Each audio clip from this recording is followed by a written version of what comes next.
There is something happening in your brain right now that you are almost certainly not aware of. A system that is older than language, older than culture, older than the first human settlement, is running continuously in the background of every moment of your life. It is scanning, it is evaluating, it is looking for threats, and it almost never stops. This system evolved over millions of years in an environment that was genuinely dangerous, where predators were real, where social exclusion meant death, where a miscalculation about another person's intentions could end your life before you had a chance to reproduce. In that environment, this system was not a flaw. It was the most important piece of cognitive hardware your ancestors possessed. The ones whose threat detection systems were less sensitive, less vigilant, less prone to false alarms, are not your ancestors. They didn't survive long enough to become anyone's ancestors. You are descended, without exception, from the most anxious, most threat-sensitive, most vigilant members of every generation that has ever lived. The problem is that you are running this ancient system in a world it was never designed for. A world where the threats are overwhelmingly social and symbolic rather than physical. Where the predators are metaphorical. Where the news delivers danger from 10,000 miles away directly into your nervous system every morning. Where the stakes of most social missteps are embarrassment rather than death. Your threat detection system cannot tell the difference. It responds to a critical comment on social media with the same neurological activation as it would to a lion in the grass. It treats a difficult email from your manager with the same urgency as a physical threat to your survival. And it does all of this faster than conscious thought before you have any opportunity to evaluate whether the threat is real. This is what psychologists call negativity bias. And it is one of the most consequential and least understood forces shaping human experience in the modern world. Negativity bias refers to the well-documented tendency of negative events, emotions, thoughts, and information to have a greater psychological impact than positive ones of equal or greater magnitude. The negative is stickier, more attention-grabbing, more memorable, and more motivating than the positive. One bad experience tends to outweigh several good ones. One harsh criticism lands harder than multiple compliments. One threatening piece of news captures attention more reliably than a dozen positive stories. This is not a personality trait. It is not a sign of pessimism or weakness or a broken mindset. It is a hardwired feature of the human nervous system that evolved because it was extraordinarily useful. In an environment where threats were real and frequent, a brain that paid more attention to the negative, that weighted bad outcomes more heavily than good ones, that responded more urgently to potential danger than to potential reward, would outperform a balanced or optimistic brain in terms of survival. The cost of missing a threat was death. The cost of mistaking safety for danger was elevated cortisol and a wasted afternoon. The asymmetry was enormous, and it shaped the architecture of the brain accordingly. The neuroscience behind negativity bias is now well established. The amygdala, a small almond-shaped structure deep in the brain that processes emotional significance and threat response, responds more strongly and more rapidly to negative stimuli than to positive ones. Brain imaging studies have consistently shown that threatening or aversive images, words, and concepts activate the amygdala faster and more intensely than equivalent positive stimuli. The amygdala can trigger a stress response before the cortex has even had time to consciously process what it's responding to. You feel the fear before you know what you're afraid of. The alarm sounds before the analysis begins.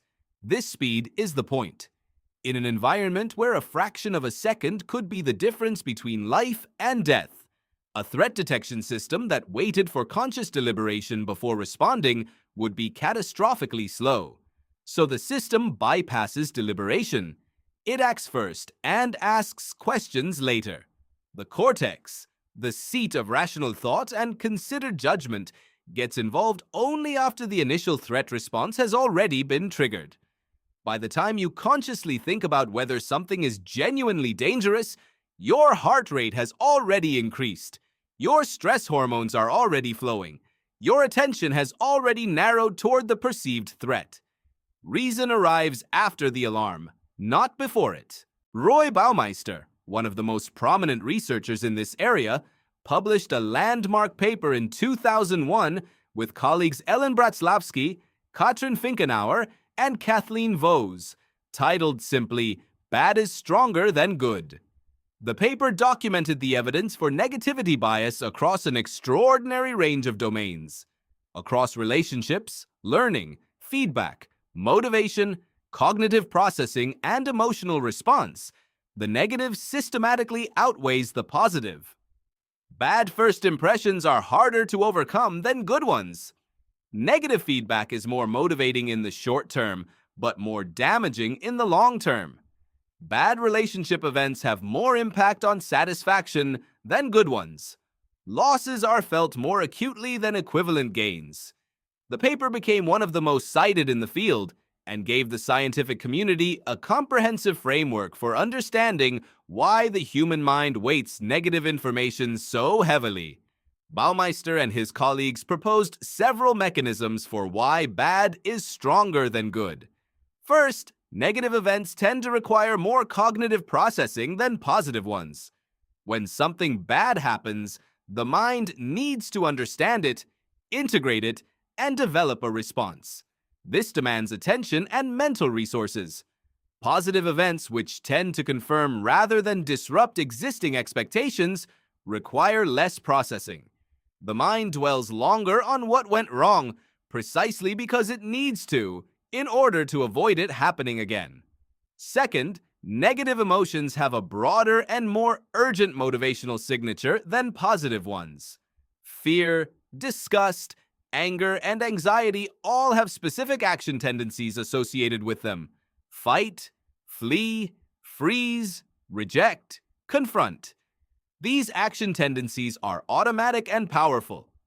Positive emotions, as the psychologist Barbara Fredrickson has argued in her broaden-and-build theory, tend to broaden attention and build resources over time, but they do so gradually and without the same urgency. The negative is designed for immediate action. The positive is designed for longer-term growth. In a world of immediate physical threats, immediate action was what mattered. Rick Hanson, the neuropsychologist and author of Hardwiring Happiness, described the negativity bias with a phrase that has become widely used. The brain is like velcro for negative experiences and teflon for positive ones. The negative sticks. The positive slides off. A single humiliating social experience can shape behavior for years. A string of positive social experiences may not produce anything like the same lasting impact. This asymmetry is not random. It reflects the evolutionary logic that made the ancestors who possessed it more likely to survive. The embarrassment that made you more cautious about future social interactions, the fear that made you more careful about physical risks, the grief that made you more protective of your relationships, these were all adaptive. In the ancestral environment, they all served your survival. The problem, and it is a significant one, is that the environment has changed far faster than the brain has adapted. The modern world presents threats that are primarily symbolic, social, and informational, rather than physical.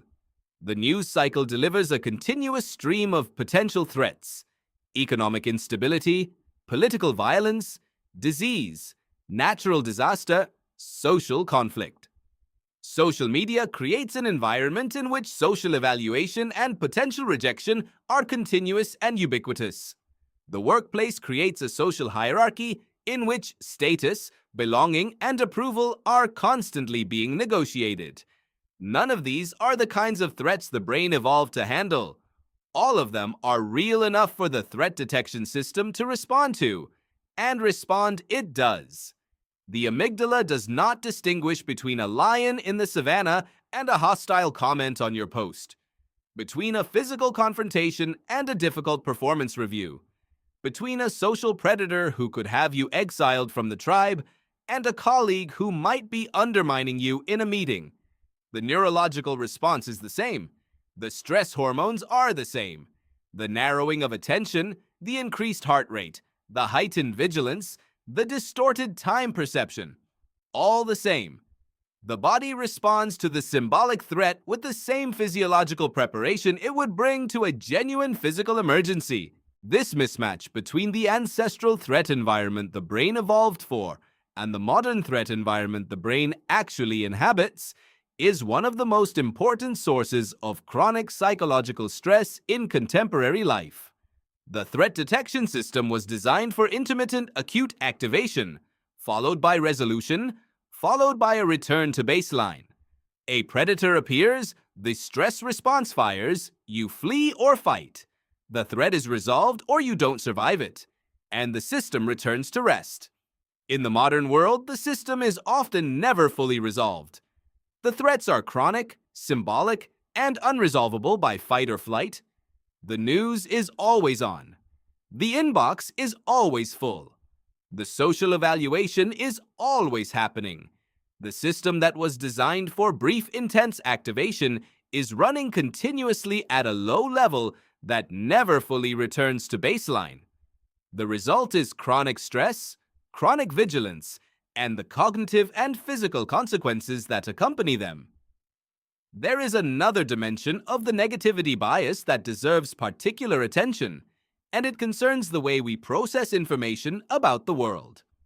Researchers studying attention have consistently found that negative information captures attention more reliably than positive or neutral information, a finding sometimes called the negativity effect in attention. In a classic experimental paradigm, participants are shown a stream of images or words and asked to respond to specific targets. Negative targets, threatening faces, distressing words, dangerous objects, are detected faster, more accurately, and with less cognitive effort than positive or neutral targets. The threat detection system appears to have privileged access to the attentional system, allowing threatening information to jump the queue and reach conscious awareness faster than non-threatening information. This has profound implications for the information environment we inhabit. The modern media ecosystem, whether traditional news media, social media algorithms, or online content platforms, has been optimized, whether deliberately or by the emergent logic of engagement metrics, to exploit precisely this feature of human cognition. Content that activates the threat detection system generates more engagement than content that doesn't. Outrage, fear, disgust, and anxiety are more reliably attention-grabbing than contentment, hope, or satisfaction.